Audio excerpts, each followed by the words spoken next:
Bueno, ya estamos aquí de nuevo. Seguro que han escuchado alguna vez esa frase de que a más edad, más manías. Y es que cada uno tiene una manera de hacer las cosas y unas rutinas que con el paso de los años cada vez cuesta más cambiar, Marta. Además, el problema viene cuando esas manías se convierten en conductas compulsivas, que son acciones que llevamos a cabo sin saber por qué y que pueden llegar a condicionar el día a día de una persona. Bueno, durante los próximos minutos queremos hablarles precisamente de eso, de manías, obsesiones y rituales, y para analizar todos estos conceptos y cómo nos afectan, contamos con la psicóloga Patricia Ramírez Loeffler. Muy buenas tardes, bienvenida. Buenas tardes. Bueno, pues si te parece, antes de que vayamos con ejemplos concretos, expliquemos la diferencia, ¿no?, entre obsesiones, compulsiones, rituales. Vale. Mira, las obsesiones son pensamientos repetitivos que entran en la cabeza y tenemos la sensación de que no los podemos controlar. Y sobre todo tienen que generar malestar, ¿vale? Aparece una idea, se repite una y otra vez, hacemos por controlarla, no podemos, buscamos cualquier estrategia, no lo conseguimos y nos genera dolor. Y eso va asociado pues a una serie de rituales o compulsiones. Los rituales y compulsiones son otras ideas o acciones. Hacemos cosas que nos alivian el sufrimiento que produce la obsesión. Por ejemplo, si yo estoy preocupada con que alguien puede tener un accidente, hay gente que hace y toca 3 veces madera, ¿vale? O apaga 3 veces la tele, o piensa en números pares, pensando que de alguna manera va a controlar ese miedo. Al hacer el ritual, normalmente sentimos bienestar y tranquilidad, nos relaja, pero es un estado de relajación totalmente engañoso, porque al rato vuelve a aparecer otra vez esa preocupación y volvemos otra vez a hacer cosas o a pensar. Yo puedo pensar en números repetidos, contar matrículas, contar baldosas, hacer ejercicios mentales que me generan otra vez tranquilidad para volver a controlar la obsesión. ¿Pero las obsesiones son negativas, podemos decirlo así?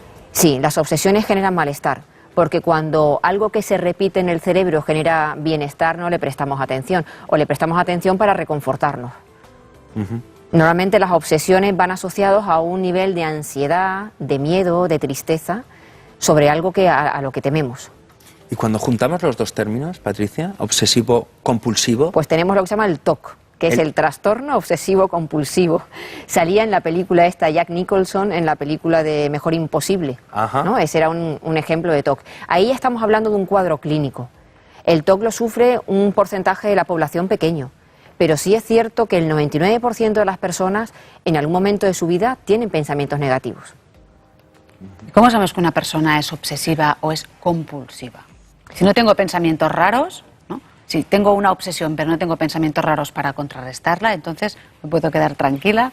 Bueno, sí, hay obsesiones que no van acompañadas de rituales, pero para saber que hay una obsesión tenemos que saber que es algo que se repite y que cualquier medida que hemos intentado por controlarlo no ha servido para nada. Ahí sabemos que es una obsesión, ¿vale? Es una preocupación excesiva sobre un tema sobre el que normalmente no tenemos control. Por ejemplo, me pueden obsesionar contaminarme. Entonces la gente que tiene miedo a contaminarse no toca los pomos de la puerta, no se agarra a las escaleras, a la barandilla, abre a veces las puertas con el codo o con algo de ropa o con un Kleenex por miedo a la contaminación. O lavarse las manos. Exacto. Y cuando se ha contaminado, el miedo es a contaminarse, a coger un germen, una bacteria y enfermar. Y para evitarlo tiene el ritual del lavado.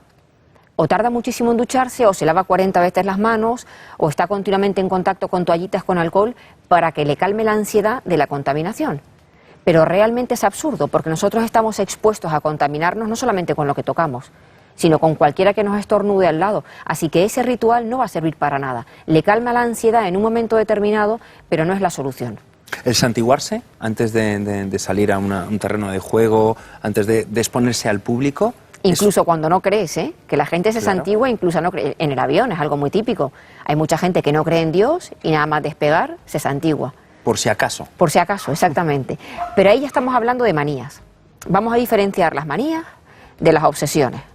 Las manías son pues comportamientos que tenemos todos y que de alguna forma pensamos que pueden alterar la suerte o el destino o que nos previenen, ¿no?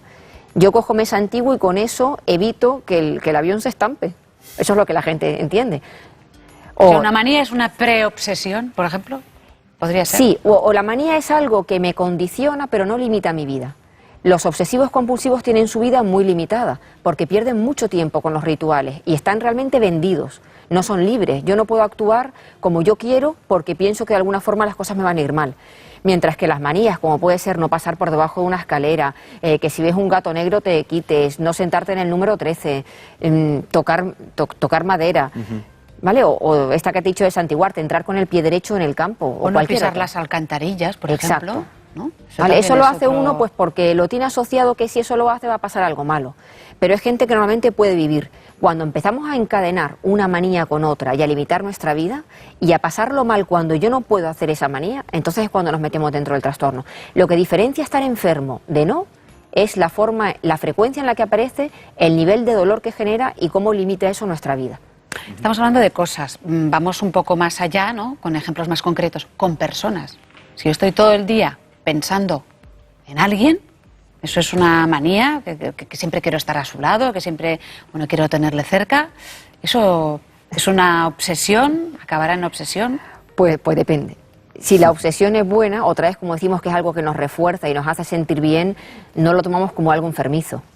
El problema es cuando eso no es correspondido. Por ejemplo, cuando hablamos del amor y del desamor, el amor realmente se mantiene al principio por por la química y porque las hormonas tienen un papel fundamental. Pero en cambio el desamor sí es algo obsesivo.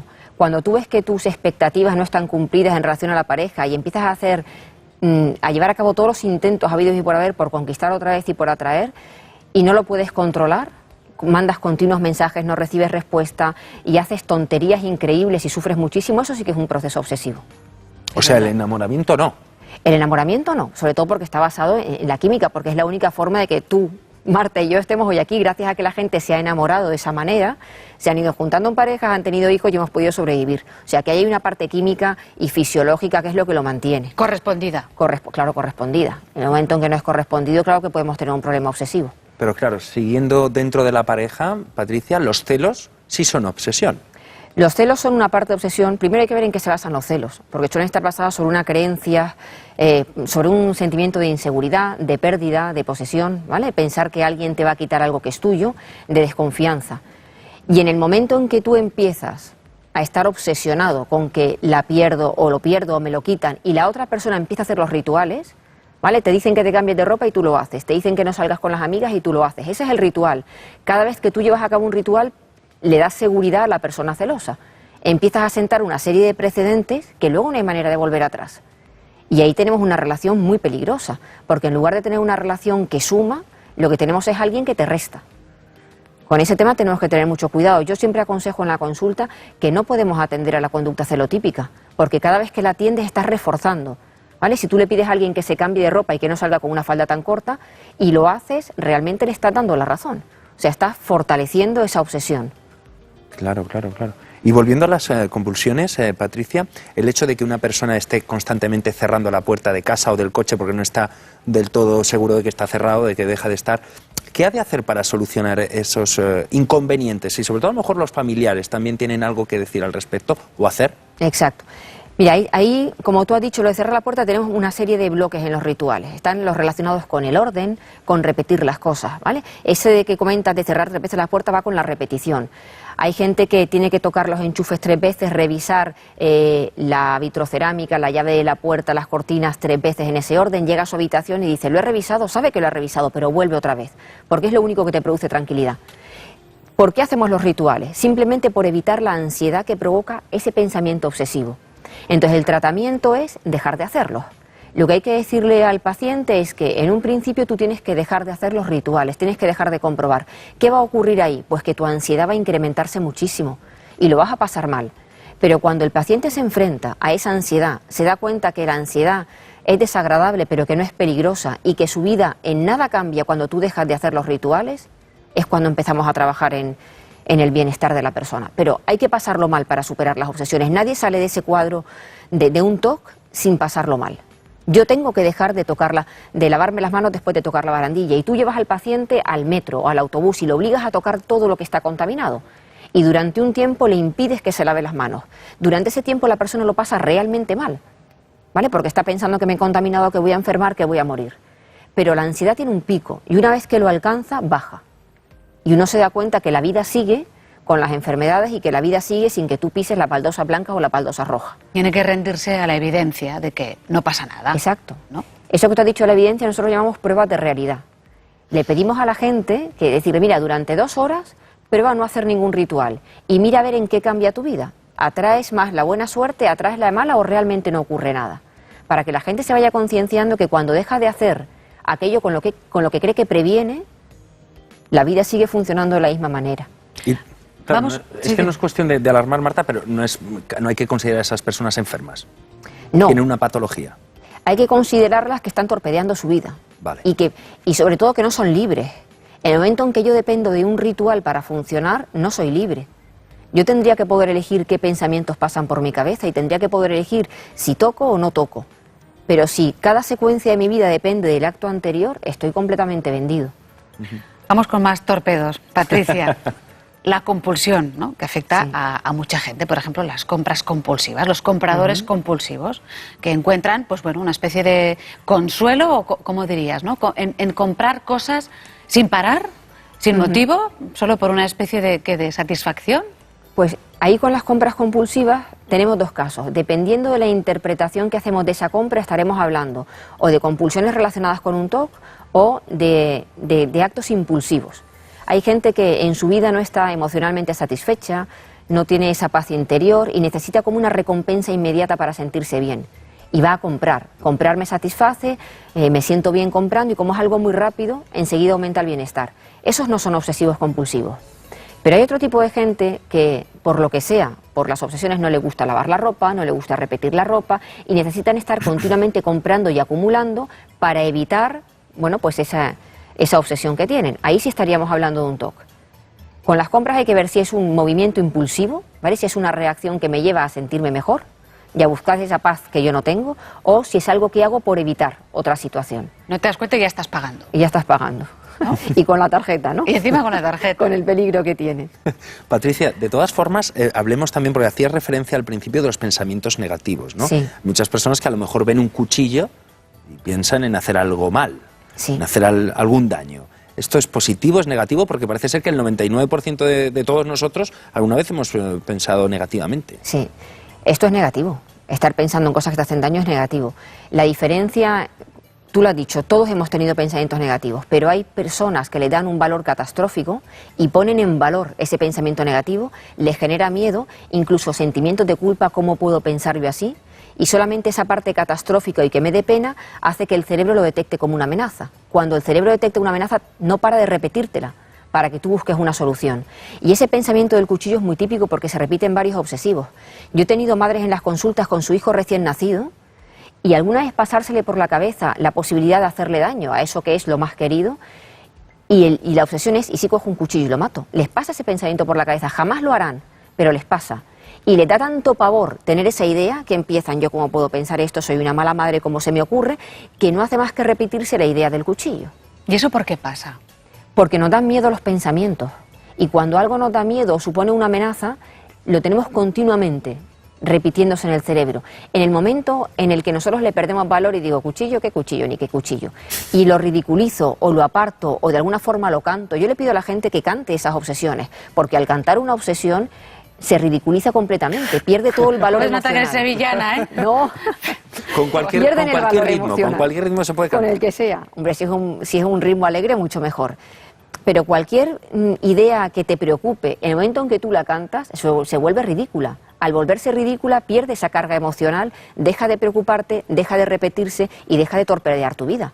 No conozco ninguna madre que se haya obsesionado con un cuchillo, que hay muchas, que lo haya hecho. O sea, realmente no lo vamos a hacer, solamente nos preocupa la idea. Ah, claro, estamos hablando de cosas muy serias, hay un tratamiento, ¿no? No es cuestión de ponerse a cantar cualquier cosa, el que canta su mal Sí, espanta, sí. pero es más... Tú lo puedes cantar todo. Mira, lo que no puedes cantar es aquello de lo que tienes que ocuparte. Si yo, por ejemplo, tengo que llamar al pediatra, no puedo decir, ¡ay, qué divertido el pediatra! Y no llamarlo. Claro. Todo aquello que esté bajo tu control, tienes que actuar. Pero aquellos miedos que no tienen ninguna razón de ser y sobre los que no tenemos control, ¿por qué no los vamos a cantar? Por muy dramáticos que sean, si realmente no hay nada que podamos hacer por intervenir en ellos. Si yo me subo en el avión y pienso, esto se cae, esto se cae, esto se cae, ¿de qué me sirve si ya estoy dentro y ya estoy volando? Ponte a cantar.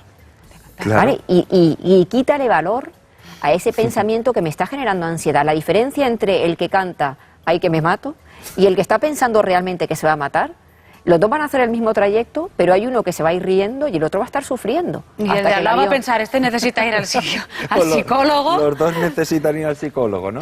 Pero, sí, bueno, pero hay uno que lo pasa bien, ¿no? Al menos hay uno que lo pasa bien, pero Patricia, ¿cuándo uno realmente necesita hacer psicoterapia o necesita, en este caso, pues tomar fármacos, no tomar ansiolíticos, pues tampoco para frivolizar, ¿no? Bueno, uno tiene que ir al psicólogo cuando el trastorno obsesivo-compulsivo está torpedeando tu vida, cuando no te deja tener una vida libre. Yo puedo tener una serie de rutinas que no condicionan mi vida.